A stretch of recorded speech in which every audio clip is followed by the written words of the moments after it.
Hi, everybody, and welcome back to part 2 of Imagining Alien Life. And once again, we have our astronomy educator and console operator, Erin Bennett, who is going to continue that discussion with us again today. So, Erin, over to you. Before I get started with part 2, you might notice that my background is a little bit different this time. And that's because I want to highlight the 2 winners of our alien design contest. Our staff selected these aliens by Luca and Aurelia because we love the creativity behind them and the explanations they provided about their aliens' physical characteristics that help them adapt to their environments. If you want to hear more about these aliens and see some of our other submissions, then make sure you stick around to the end of this video. Anyway, speaking of aliens, in our last video, we talked a lot about the 4 basic building blocks for life. So in order for life to happen, we need these 4 basic ingredients. All life needs carbon, oxygen, liquid water, and an energy source. So when astrobiologists, who are scientists that look for alien life, are searching for places in the universe that might have aliens, they look for places that have these 4 things. One place that is a good place to start looking is around faraway stars. So this is a solar system much like ours, where there's a star in the center and planets that orbit it. So first, we're going to look for a source of energy. And that energy is going to come from the star. Just like our sun, a star provides heat and light to its planets. So that's the energy that we're looking for. Next, we have to think about where we're going to find liquid water. If we have a planet that's too close to its star, it's getting too much energy, and any liquid water that might exist there would evaporate away. So if a planet is too close, it's too hot for life. Next, think about a planet that's really far away from its star. These planets aren't getting enough heat and energy from their stars, so any liquid water that might exist there would freeze into ice. So if a planet is too far away, it's too cold. But there's a space in between these 2 areas, in between where it's too hot and too cold, where we might be able to find liquid water. That planet is getting just the right amount of heat, light, and energy that liquid water can exist. So it's just the right place to look for life. This area, this distance from the star where we can find planets like this, is called the habitable zone, or the Goldilocks zone, because just like the fairy tale, it's not too hot, it's not too cold, it's just right. Now we have to look for that carbon and that oxygen. So there are special telescopes that can look and see these things.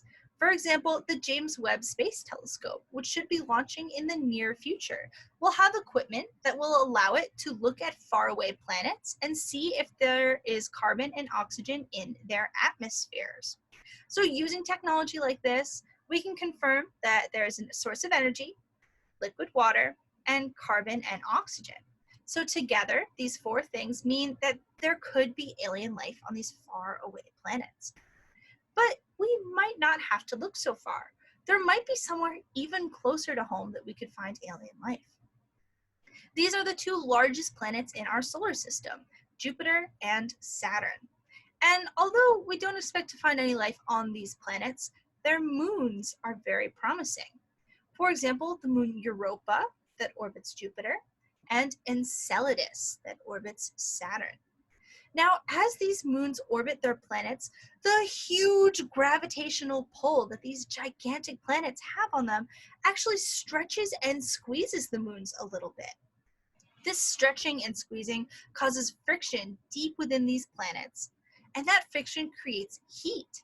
So that's the energy source we're looking for. Even though these planets are way too far away from the sun to be in the habitable zone, that source of energy could come from inside the moons as they are stretched and squeezed in their orbit. Next, we want to look for liquid water. Now, these moons have a very icy shell around them, but if there's enough heat and energy coming from inside these planets, under that icy shell, there could be a giant liquid ocean. This picture shows an icy shell on top, like Enceladus and Europa both have, and below that is a deep subsurface ocean. And then even below that is the rocky core, where that heat comes from the stretching and squeezing. So we think that there is an energy source. We think that there's liquid water. But what about that carbon and that oxygen? How do we check for those things? Well, this is an actual picture of Enceladus's surface sent to us from the Cassini mission. And Cassini took these photos. You can see the ice on the surface, and there's also this sort of cloud or steam that seems to be coming from it. This is water vapor that is shot up between cracks in that icy crust from that ocean. So water from the ocean shoots up through these cracks and into space, and that's what we see here. In the future, we could send another probe like Cassini to go and dip through these jets, take a little sample, analyze that sample, and send the data back to scientists here on Earth. And we could figure out if there's carbon and oxygen in these jets. And if there is, then that's a great sign that there is also the elements that we need down underneath that icy crust in that ocean, which means that these moons have all four things. They have energy, liquid water, carbon, and oxygen. And that means that there could be alien life here. But technically, we haven't found any of that yet. James Webb hasn't launched yet, and we haven't yet built those probes that we need to send back to Jupiter and Saturn to check out those moons. But just because we haven't done it yet doesn't mean it can't be done. And in fact, there are plans to do these things in the next decade or so. So instead of turning to your favorite streaming service next time you want to see some aliens, maybe start keeping an eye on the news, because you never know when that discovery is going to be made. Now I'd like to revisit those winners from our alien design contest. On this side, we have Luca's creation, Geo. And he shared that Geo is an alien who lives in an environment with toxic fumes, and he drinks acid. He can fly, he has 4 arms, spider legs, and a spy headphone. We really loved all the detail in this drawing and in the description, the addition of the toxic cloud above his head, and the cool design of this alien. Now our other winner is by Aurelia. Aurelia's alien lives in a world with sand. It has sharp wings with points because it can fly. It also has 6 eyes, which help it breathe and see very well. He uses them to look for his food, which is fish. He also has 2 spider swimming legs. We loved that Aurelia shared that this alien has swimming legs and it hunts for fish, which is a great adaptation. And we had a lot of fun thinking of all the different ways that its eyes might help it breathe.